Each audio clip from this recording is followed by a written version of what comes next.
Hello കൂട്ടുകാരെ, അസ്സലാമു അലൈക്കും. അപ്പോൾ ഇന്നത്തെ വിശേഷം കാണട്ടോ. എന്താണ് അവര് കൊണ്ടുവന്ന് അറിയില്ല. കുട്ടികൾ എക്സാമിനൊക്കെയാണ്. മൂത്താള് 8ലാണ്, ചെറിയോള് 6ലും. രണ്ടാൾക്ക് ഉച്ചയ്ക്ക് ശേഷമാണ് എക്സാം. അവര് പോയിക്കാണ്. ഇന്നലെ നെയ്ച്ചോറുണ്ട്. തിന്നാൻ നേരത്തെ ഒരു ഈച്ച ചത്ത് കണ്ടിട്ട് മക്കളും തിന്നില്ല, ഞാനും തിന്നില്ല കേട്ടോ. ഛർദിക്കാൻ വന്നിട്ട് കണ്ടിട്ട് പിന്നെ പുറത്തുനിന്ന് വാങ്ങിയാല് ഗ്യാസ് കിട്ടിയിട്ടുമില്ല. ഇക്കാഴ്ച നോമ്പറന്ന ഉടനെ വേഗം ചോറുന്നണം. നമ്മുടെ സാധാ ചോറില്ലേ, ചോറും ചാറും. എന്താ വെച്ചാ പണ്ടൊക്കെ ഞങ്ങളുടെ വീട്ടിലില്ലേ, പണ്ട് എന്റെ ചെറുപ്പത്തിലൊക്കെ കടി ഉണ്ടാക്കല്ല അധികം. കടി ഉണ്ടാക്കൂല, ചോറും ചാറും അത് അങ്ങനെ തിന്ന് ശീലായിട്ട്. ഇപ്പൊക്ക് നോമ്പറന്നാ വേഗം ചായം കടിയൊന്നും ആവശ്യമില്ല, ചോറ് വേണം. ഇപ്പൊ 3-4 ദിവസമായി ചോറുന്നിട്ട്. വെള്ളച്ചോറും പുളിഞ്ചാറൊക്കെ ഉണക്കമാന്തളിട്ടിട്ടോ അല്ലെങ്കിൽ മീൻ പുളിയോ എന്തേലൊക്കെ എരിമ്പുളിയുള്ള നല്ല ചാറും ചോറുമാണ് എൻ്റെ ആളാണ് ഞാൻ. എന്താ ചെയ്യണ്? പക്ഷേ 4-ാമത്തെ ദിവസമായി ഗ്യാസിന്റെ ബുക്ക് ഇല്ലായിട്ട് കണക്ഷൻ എടുത്തിട്ടില്ലേ. ബുക്ക് വേണ്ടേ? ബുക്ക് ഇടുന്ന കിട്ടുക നടക്കാൻ. അങ്ങനെ കുടുങ്ങിയിട്ടിരിക്കുകയാണ്. ഇപ്പൊ എന്താ വേണ്ടതെന്ന് എനിക്കറിയില്ല. ഇപ്പൊ മക്കള് ഒന്നും വേണ്ട, ഇന്നലെ തിന്നാൻ പൂതിയില്ല എന്നൊക്കെ പറയുന്നുണ്ട്. പുറത്തുനിന്ന് വാങ്ങിയ വൃത്തി ഉണ്ടാവില്ല. നമ്മള് നേരെ വെച്ചുണ്ടാക്കുമ്പോ അല്ല, പുറത്തുനിന്ന് വാങ്ങി എന്തേലും ഒന്ന് കണ്ടാ പിന്നെ നമ്മക്കത് അങ്ങനെ മലങ്കി. ഇനിയിപ്പൊ ഇന്ന് എന്താണ് ആവട്ടോ, കാണുന്നത് കാണിച്ചു തരണ്ട്. എന്നാ കാണാൻ നമ്മക്ക്.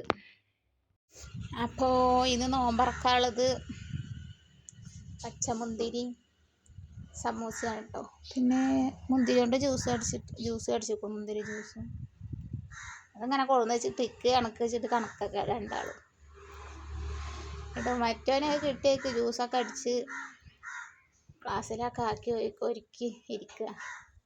സമയം ഇഞ്ഞുണ്ട് കേട്ടോ വാങ്ങി കൊടുക്കാൻ. അപ്പം ഞാൻ എൻ്റെ വീട്ടിൻ്റെ ബാക്കിയുള്ളത് കാണിച്ചു തരാം. അങ്ങനെ പുറത്തേക്ക് ഇറങ്ങിയാൽ മരത്തന്നെ പന്തലിൻ്റെ മുളകളാണ് കേട്ടോ. പന്തലിടണ മുള ഉണ്ടാവില്ലേ, കാല് കുച്ചിടണേ. ഇപ്പൊക്കെ മണ്ഡപത്തിലല്ല കല്യാണം, അതൊക്കെ പണ്ടത്തെ തോന്നുന്നു. എന്നാലും ഇപ്പോഴും മരണ വീട്ടിലേക്കൊക്കെ കൊണ്ടുപോകും. പിന്നെ ചെറിയ പരിപാടികൾക്കൊക്കെ കൊണ്ടുപോകണം. പിന്നെ ഇതിൻ്റെ ടേബിളും കസാലൊക്കെ ഞങ്ങളുടെ അവിടെ റൂമുണ്ടതിലാട്ടോ. മുളകളത് കാല് വെച്ചിടാനുള്ള കുറേ മുളകളുണ്ട്. ഇവിടുന്ന് ഇടക്കള 1-2 മണത്തിൽ കൊണ്ടുപോകും ആൾക്കാർ വന്നിട്ട്, വണ്ടി കൊണ്ട് വന്നിട്ട്. എൻ്റെ ചിരട്ടയിൽ വെള്ളവും ഇതൊക്കെ സ്പൂണും പ്ലാവിൻ്റെലൊക്കെ മോള് കൊടുന്ന് വെച്ചിട്ട് ഇങ്ങനെ വെറുതെ വെക്കുമ്പോൾ കളിക്കണത്. അതുകൊണ്ടൊക്കെ ഒറ്റയ്ക്ക് ഇങ്ങനെ ഇരുന്ന് കളിക്കും, ഓരോന്ന് പെറുക്കിയിട്ട്. അതിനെ അവളെ പഠിക്കാൻ അതൊക്കെയാണ് കണ്ടത്.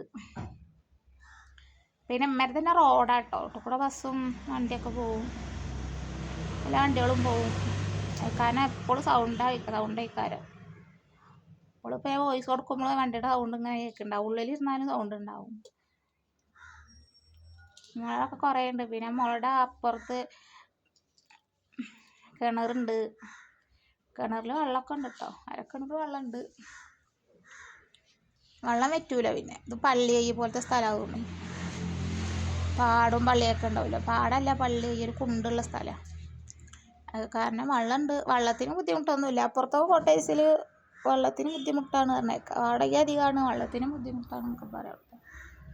ഇവിടെ സൗകര്യമില്ല, വാടക കുറവാണ്, സൗകര്യമില്ല, അതുകൊണ്ടാണ്. പിന്നെ 3 കോട്ടേഴ്സ് റൂമുണ്ട് കേട്ടോ. അതിക്ക് 2 ബാത്റൂം, 1 കുളി റൂമാണ്. കുളി റൂം. പിന്നെ ഇത് ഞങ്ങളുടെ ബാത്റൂം, ഇത് മറ്റവർക്കുള്ള ബാത്റൂം കേട്ടോ. അതിലൊന്നും ആളില്ല കേട്ടോ. ഞങ്ങൾ തന്നെ ഉള്ളൂ ഇതിൽ. നമ്മളെ എളുപ്പമുള്ളവർക്കൊന്നും നിൽക്കാൻ പറ്റില്ല, ബംഗാളികൾക്കൊക്കെ നിൽക്കാം, കുട്ടികളും ഒക്കെ ഇല്ലാത്തവർക്കൊക്കെ. പിന്നെ ഇവിടെ തിരുമ്മാൻ പൈപ്പ് ഉണ്ടാക്കാനൊക്കെ പൈപ്പും കല്ലൊക്കെ ഉണ്ട്. ഇവിടുന്ന് വെള്ളം എടുത്തിട്ട് അവിടെ കൊണ്ടുവച്ചിട്ട് അവിടെ തിരുമ്പും. അപ്പത്തിന് ഇപ്പോൾ വാങ്ങി കൊടുക്കുമോ പറഞ്ഞ് വിളിച്ചിട്ടോ. ഏറ്റവും കാരക്കറുള്ള കുരൊക്കെ എടുത്തിട്ടിരിക്കണം. അപ്പോൾ വാങ്ങും കൊടുക്കുന്നുണ്ട്. വാങ്ങി കേൾക്കാനൊക്കെ ഉണ്ട്. ഉറക്കത്തിൽ തന്നെ പള്ളിയുണ്ട്. അപ്പോൾ വാങ്ങി കൊടുക്കണമൊക്കെ ഉറക്കം കേൾക്കും. ഞങ്ങൾ നോമ്പറന്നുകൊണ്ടിരിക്കുകയാണ്. ഞാൻ കുഴഞ്ഞിട്ട് ഭയങ്കര തളർന്നു നിൽക്കും. ഞാൻ ഇന്നലെ ചോറുന്നായിട്ടേ ഇക്കാച്ച ഞാൻ പറഞ്ഞില്ലേ എനിക്ക് നോമ്പറതിൻ്റെ ഒന്നും ആവശ്യമില്ല. എനിക്ക് ചോറും ചാറാവും. ഞാനിപ്പോൾ ഇത് തിന്നാലും അതിൻ്റെ ഒപ്പം തന്നെ ചോറും മീൻചാറോ പുളിഞ്ചാറോ എന്തെങ്കിലും വെച്ചിട്ട് തിന്നു. ഇപ്പോൾ 3-4 ദിവസമായില്ലേ ചോറ് നിട്ട് അതിൻ്റെ ഒരു ഇല്ലാത്ത ക്ഷീണം എനിക്ക്. അങ്ങനെ ഇത് തിന്നിട്ട് വേഗം നിസ്കരിക്കാൻ നിന്നു. പിന്നെ പൊറാട്ടയാണ് തിന്നാൻ കൊടുക്കുന്നത്.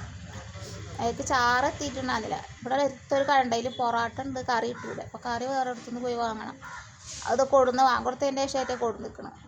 ഞാൻ നിസ്കരിക്കാൻ നിൽക്കണം, അപ്പോഴാണ് കൊടുന്നു. അപ്പോൾ പിന്നെ അവരടുത്ത് തിന്നിക്കണം കേട്ടോ.